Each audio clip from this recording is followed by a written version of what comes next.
How to build your confidence after a breakup. So breakups are kind of like going through a grieving process when you lose someone when they died. It's the phase of newness, and not newness in the best way. Newness in terms of things feeling foreign, things feeling different. When you've been in a relationship, you've been used to a routine, and this routine has caused what we all love, which is called comfort. And when this comfort is pulled under you like a rug, it can be tough getting back on top of your feet. It can be tough getting back to your routine. And in this podcast, what I'm going to do is I'm going to talk about all the ways that you can build your confidence after a breakup. And this is so important because if you're an entrepreneur or a working professional, this breakup could be affecting your performance in your jobs, your businesses, in your personal life, things like that. And we cannot have that happen, even though you've gone through something that's really, really tough. So with that being said, I'm gonna go ahead and get into point number one. But before I do, go ahead and hit that subscribe button so we can get more gems. So I've already done a podcast on how to overcome grief. And in that podcast, I talk about the 5 stages of grief. The first stage is denial. So it's very hard for you to believe what has happened. The second stage is anger, right? You just get frustrated that this loved one has left you or that this loved one has died, right? And that's me talking more so about the stages of grief as we typically refer to it as someone dying. And then the next stage is bargaining. This is us making a deal. It's something along the lines of, well, if I was just good enough, or if I give my life to God, or if you come back into my life, I'm going to, and then you start making these deals, right? You start making these bargains. And sometimes this happens also when you're in a relationship and it ends. You may actually reach out to the other person and say, hey, if you stay, I promise I'll go to therapy. If you stay, I promise I'll be more open, right? All these deals are being made. And this keeps you in this stuck phase of not being able to get to the end, which is acceptance. So before we get to the acceptance phase, so we just talked about the bargaining phase. And the next phase after that is the depression stage. So this is the stage that a lot of us go through rather quickly. People tend to feel depressed when something in their life that they love is no longer there, okay? Now, I'm gonna use a totally different example from love. And let's just talk about, let's say, materialistic things, right? So let's say you wanted a new car, or let's just say you wanted a new house, right? House buying has kind of been up and down. If you live in South Florida like me, you know that it's always up. It's always, people buying. And whenever you find a house that you wanted, and then you find out that it's been put under contract, right? So someone else has bought it, it's under contract, you no longer have a way to get that house, it can be very tough and it could lead to depression, right? Something that you wanted is now gone. This could also be something like, let's say a job, right? Let's say you apply for a job and you had good hopes, you got good reviews back, right? You thought it was a shoe-in. But when you find out that they went with another candidate, that's where depression starts to set in. So what I'm trying to say is that there's this gap that's created. The gap is where you are versus where you want to be. It's what you want versus what you have. The bigger the gap, the more depressed someone can be. And depression, when it comes to relationships, breakups, divorces, this is typically what happens. The person that you love, or even the idea of just being in a relationship, is no longer available to you. And now that that's gone, this depression starts to set in. And that's why you hit that 4th stage of grief, which is depression. And then the last stage, the 5th stage, is known as acceptance. It's not you liking where you're at, but it's you being able to accept where you're at. And that's 2 totally different things. A lot of people look at acceptance as, well, I have to love where I'm at. I have to love this feeling. I have to love myself, all this stuff. And that's not the case. I don't love when it rains, but I accept that it's raining. And actually, I also accept that rain has its place on this earth, just like sadness has its place. Anger has its place as well. And I can do a whole nother podcast on that. But nonetheless, these feelings, they're supposed to be there. The sadness that you feel, the anger that you feel is only present because there was love once there. There's a great saying, it's better to have loved and lost than to have never have loved at all. And this is what acceptance is all about. So with that being said, we're going to get into the first point. And as I always mention, make sure you hit that subscribe button so that way you get more info like this. Into this first point. So this first point is really, really good. And it may sting you a little bit. It may hurt a little bit. And I have to admit, I'm not someone that's here to be your friend. I'm here to be your coach. I'm here to be your mentor. I'm here to be someone that's going to help guide you and get you to the next point in your life. So if some of these points hurt a little bit, it's coming from a place of love, trust me. So the first point to help you to build your confidence after a breakup is that you have to get honest about the problem that was in the relationship. And when I say get honest, I need you to get honest about what you've done in the relationship. And here's why.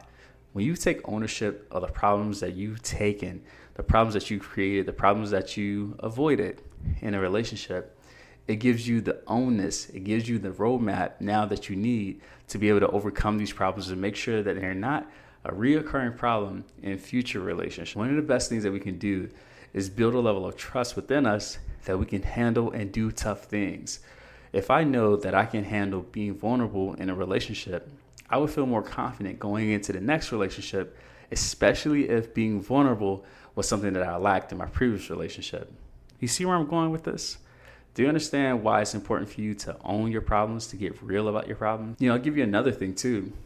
As an entrepreneur, one of the greatest things that we can do is get real about our strengths, but even more importantly, get real about our weaknesses. And the reason why is because we can now address these weaknesses by either hiring other people, right? Or we can focus on these strengths or these weaknesses rather by buying courses, going to conferences, or even just simply reading books. These things will help to build our skill set. So now that we're a lot more capable with whatever the task is that we're heading into. And it's the same thing again for you as a single person now. So what I would tell you to do is to take a moment and write down some of the issues that you had in your current relationship. And if you have a good friend, or even a family member, or even a therapist like myself, take these problems to them and have them talk to you about them. They may actually be able to kind of help you walk through it a little bit more clearer because they will have an objective view of these problems that you just wrote down. So in this first point, you got to get real about the problems. And because you've gotten real with the problems, it helps you now to get real with the solutions. And now that you have real solutions, you can also have real confidence when you go into your next relationship. Point number 2. Now, this one is a little bit more, let's say, less painful, less blunt, if you will. Hopefully that first point wasn't too blunt. But this second point, I think you're going to love it. So the second thing that you can do to help you to build your confidence after a breakup is to start to get to know yourself outside of a relationship. This is a prime opportunity, guys.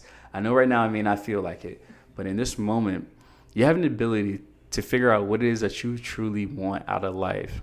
It could be something as simple as what you like to eat, what you like to do for fun, things like that. Or it can be something more serious. It can be more things like figuring out what spirituality you want to follow, figuring out, let's say, how you want your family to look like, figuring out where you want to live. So many different things that you can do in this space, but you can only do it when you're free, right? When you're not being, let's say, influenced, consumed, people pleasing, right? Like you don't owe it anything to anybody at this moment. Now you have this moment to be true, to be honest. Now that you're honest about yourself, you can go back into the dating world and feel that you're confident in what it is that you're seeking. And you can only have that confidence because you now know what you want. So in this time, it is a great time to also practice self-love. I've seen a lot of people, sometimes women, but I've also had men, when they get into a relationship, they just totally forget about themselves. And when I say forget about themselves, I truly mean they forget about their own happiness. They enter in these relationships with this idea that they're only here to serve the other person. And when they do that, they start to lose a little bit of themselves. And with that, they start to lose some of their confidence. But in this moment, I would dare you to actually start to date yourself. Ask yourself, what would you like to do on a Saturday night, right? Free time, don't have any obligations. What would you like to do for fun? What do you feel you need at this moment to make you feel loved? These are some of the questions that you should be asking yourself at this time. And honestly, even when you're in a relationship, you should still ask yourself these questions because those individuals in the relationship, so you and the next person, you guys are truly responsible for your own happiness. That was a great thing that I heard Will Smith say. And it's true. In a relationship, you two are responsible for your own happiness. And it just so happened that these two happy people are now in a relationship, entering it as happy people. And when you do that, it's very hard for that relationship to fail, right? Because they both feel that they're individuals that are making conscious decisions to be together. And even while they're together, they do not lose themselves. At this moment, there's a word that goes with this. It's something along the lines of interdependent. It's something along those lines. It's like two dependent people or beings or objects, if you will, coming together. And even though they're together, they're still independent, but it just so happened that they're together. And I believe that word is interdependent. And that's what we want to look for in relationships. Because what I've seen, and it's something that I think a lot of people go through, especially in their first relationships. But what I've seen a lot is people become very codependent, right? Codependent, meaning that their life does not exist outside of this relationship. If this person is down, sad, angry, guess what we are? Down, sad, and angry as well. We don't see ourselves outside of them. And that is something that can be really tough for you as a person that practices codependency, but it can be even tougher for the person who feels like they have a clingy girlfriend or boyfriend. It's not a great feeling. So during this time, make sure that you get more in touch with who you are. And by doing that, you'll have that confidence that you're looking for as you're going into your next relationship. Point number 3, the third and final way to help you to build your confidence after a relationship is to engage your pain instead of avoiding it. This part of your healing journey is a very uncomfortable, but a very natural part of this journey. As I mentioned, as I talked about the 5 stages of grief, one stage that a lot of people enter into and they stay stuck is the denial phase. It's like, no, this hasn't happened, or why did this happen to me, right? Like they haven't really accepted the terms of reality. And at the end, when they're finally able to accept terms of reality, they hit what we call acceptance. So what I want to do real quick is I want to read a passage from a book that I've been reading and sharing with a lot of my clients. And the reason why I want to share it is because it really emphasizes what acceptance looks like. The problem is not the problem. The solution is the problem. The work of the therapist is to help the client to see how excessive control engenders a futile struggle, right? So what I'm trying to say here, and what this is trying to say, is that basically the problem is not the problem because the problem is supposed to be there. But what really creates a problem is when we start to find solutions to try to solve something that is very natural. If I were to try to come up with a solution to stop it from raining outside, I think I would have a big problem. If I were to try to come up with a solution to, let's say, make someone like me, I think I'll have a very big problem. And that problem would be not being authentic to myself, or as we know, people pleasing. What I love about this is that it helps us to see that pain has its place. It does. Pain, and I should go a little deeper into this. Pain shows us what we care about, because you can only have pain about things that you have values behind. If you don't believe me, I dare you to watch the news for, let's just say, an hour, right? Watch the news for an hour. And I want you to write down all the things that get you upset. By doing that, it'll show you what you deeply care about. So if you're watching the news and you see something going on, let's say in Africa or some other country, something that is, just not right, right? Just for lack of a better word, it's not right.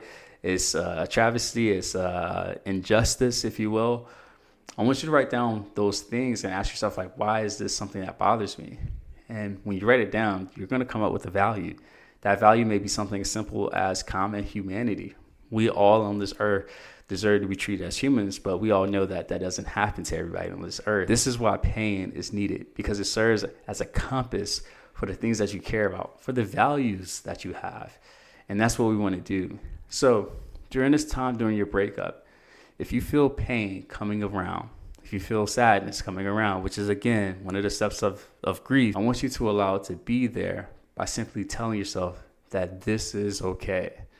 Sometimes I even ask my clients a question, and I'll ask you this question as well. I ask them a question, and I'll give you the formula. So I ask them, is it okay for you to feel blank, right? So most times it's an uncomfortable feeling as you pursue blank, and it's a value. So I'll give you an example. I will ask, is it okay for you, someone that is recently going through a breakup, is it okay for you to feel this pain as you go and find yourself? If you can say yes to that, you will have a better way of dealing with the pain that you're experiencing than someone who's going to say no to that question. The reason why is because the person that says, no, it's not okay for me to feel this pain, they're going to do everything they can to avoid it. So that may be doing drugs, drinking, or one may even say even worse, finding someone else to, let's just say, sleep with, for lack of better words, right? Like those things, they don't bring on the happiness or the peace that you're looking for. They actually create more problems. So What I'm talking about in this podcast is just simple ways to help you build your confidence after a breakup, because let's face it, breakups can be hard. But I will tell you this, right? Someone that has obviously, dated several women in the past, right now, happily married man, have a son, have a nice home, right? And I'll tell you this, you will find the one who will help you to forget all of the previous ones that you dated. And if you truly believe that, you too will say yes to that question of it being okay for you to feel this pain as you go and find yourself. So what I'm gonna do real quick is go over the main 3 ways that you can build your confidence after a breakup. So point number 1 that I made was that you need to get honest about the problems that you had in your relationship. And the reason why is because when you get honest about the problems, you can now have honest solutions to move forward. And when you have those honest solutions, it builds the confidence, and more specifically, it builds the trust within yourself to actually handle these problems if they come up in the next relationship. The second point that I made is that you need to get to know yourself outside of the relationship, okay? So again, you need to get to know yourself outside of a relationship. This helps you to find out what you truly want. It helps you to let go of any people pleasing that you may have done. And it helps you to actually practice this beautiful thing we know as self-love. By practicing these things, it helps you to feel better about yourself. And when you feel better about yourself, you're able to bring a better version of yourself into your new relationship. And then the last point that I stated is that you need to engage in your pain rather than avoiding it. When you truly believe that the problem that you're experiencing now is okay, you won't try all of these crazy, outlandish solutions to try to get rid of something that is very natural. And when I say something that's very natural, I mean the pain that you're experiencing going through a breakup. So this is Coach Wells. I'm a licensed therapist. Make sure you hit that subscribe button, and I'll see you in the next episode.